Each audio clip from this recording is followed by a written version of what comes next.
in less than 24 hours, the Japanese anniversary live stream is going to be live. Speaking of which, I'm probably going to restream it. So if you guys are following my Twitch channel, I'm probably going to watch it as it's being displayed tomorrow. So if you guys want to come watch, feel free. Anyways, though, tomorrow is the live stream in less than 24 hours. There's going to be big updates, and I really mean a big updates coming into this live stream because why? Usually they save all the big announcements for the Japanese live stream because this game loves the Japanese player base because they give them a lot of money. So expect a lot of things. Also, it's the last anniversary of the year, and they like to put all the big updates near the end of the year as well too. So there's also that as well. So let's go down the list. The first thing on my list that I'm expecting from this anniversary is, of course, we got the IGN announcement of the new event coming out for Call to Arms Sakura Empire, right? It's coming out this Thursday, and it's going to be probably a UR Gacha Ship, right?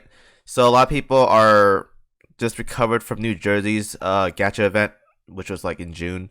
So expect probably another one. If they want to continue on this road with UR Gacha Ships and is lined up with the anniversary of Japan, it's probably going to be a UR Gacha Ship. Now, what UR Gacha Ship is it?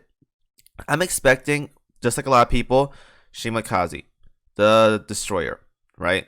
So I'm expecting Shimakaze. I don't think they're going to do Yamato. If they do Yamato again, or Yamato class again, that'd be kind of weird, but it definitely could happen.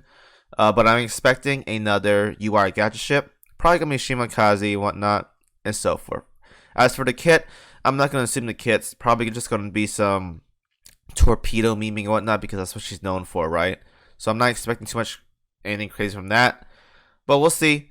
When the kit comes out and whatnot, I'll make a video about that and so forth. Maybe. I'm not sure. And we'll talk about that later. But I'm expecting a UR Gacha Ship, a IGN event and whatnot. Probably going to be pretty good. What I really want from this IGN event is I want a really, really good Vanguard heavy cruiser or light cruiser, preferably heavy cruiser. That's more robust. So she can stand toe-to-toe with Azuma in the Vanguard setup because as of right now, IGN is like the only fleet where, aside from running torpedo Vanguards, the Vanguard for that faction feels kind of weird. But if they get like one more really durable, damagey Vanguard, like a heavy cruiser or whatnot, they could definitely be very, very good. It could be very, very good setup. That being said, though, UR Gacha Ship probably gonna be UR torpedoes, the quad torpedoes, or whatever. So like with the version that people are saying, similar to these torpedoes, but like the rainbow version of these, probably that. But that's pretty much it, though. That's what I'm thinking for the event coming up this Thursday and so forth. And they're gonna talk more about the ships and skins and whatnot in the anniversary stream tomorrow. The second thing is, of course, World 14. Now they mentioned World 14 coming out by the end of this year in the Chinese live stream a while back. So definitely not a surprise because a lot of people, if you remember that, should be familiar with World 14 coming out. That being said, they still haven't found any way to like expand on level capacity and whatnot. Now I said it many times, I don't want them to raise the level cap because raising level cap to 120 to 125 is going to cause a lot more problems than it's going to help it. So they have a lot of ways to get stronger nowadays. They have stronger ships. They have plus 13 gear. So there's that. I don't think there's going to be a level cap increase. There could be a level cap increase by all means. Don't get me wrong. There could be a level cap increase. I don't want it, but it could definitely happen. That being said, though, World 14 is coming out. They're probably going to talk about that. Not too much, I don't think, because I don't think a lot of people care about World 14 since most of the player base are very, very casual. And not a lot of people barely cleared World 13 as is.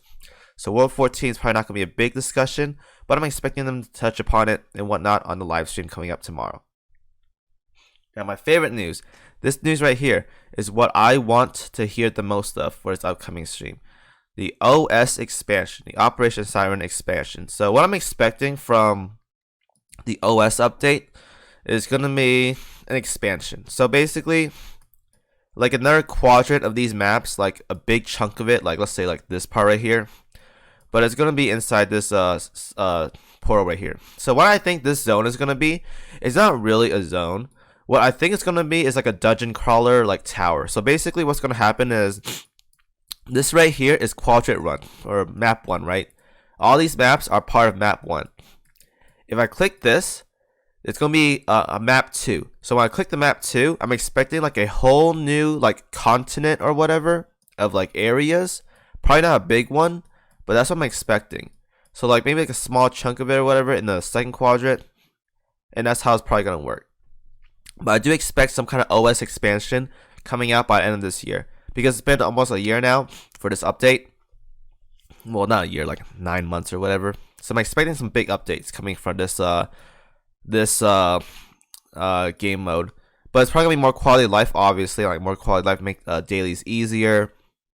Maybe make it less taxing to do like Fog of War stuff. I'm not sure. I'm pretty sure there's going to be more quality of life though, because Operation Siren as a game mode completely is not a big good. It's not a big it's not a big like importance in the game. A lot of people don't care about OS, so I'm pretty sure that's their goal of this year, is to make OS more accessible and more fun for people to do. But here's the thing: there's so much time gates that becomes a chore, and when you make OS a chore, it's not fun. So if you keep doing like these limits of like stronghold limits, abyssal siren limits, shop limits, stamina limits, and whatnot, you're gonna turn this game into a chore. So I'm expecting things to make it be easier, like click here, click that, done, click that, done, but not like skips or whatever, but like just make it a little bit easier, and so forth. That's what I'm expecting. But definitely though, I see the map expansion number 2. It's probably gonna be in here. You click that, click on map quadrant number 2, click that, farm. Difficulty wise, it may go up because World 14 is also going up. World 14 is coming out, and if that raised level cap, then OS level cap probably has to increase. But if it doesn't though, then it's whatever. We have adaptability anyway, so it's not that big of a deal. Adaptability makes the game mode a lot easier, so I'm not expecting much from OS expansion or whatever. But I do expect to see expansion of the maps, like a few quadrants of these in like this zone or whatever. That's what I'm seeing, and that's pretty much it though. I don't think it's gonna be that crazy of an update, since most people already don't care about OS, so it won't be a huge topic, at least to me. And lastly, UR Retrofit.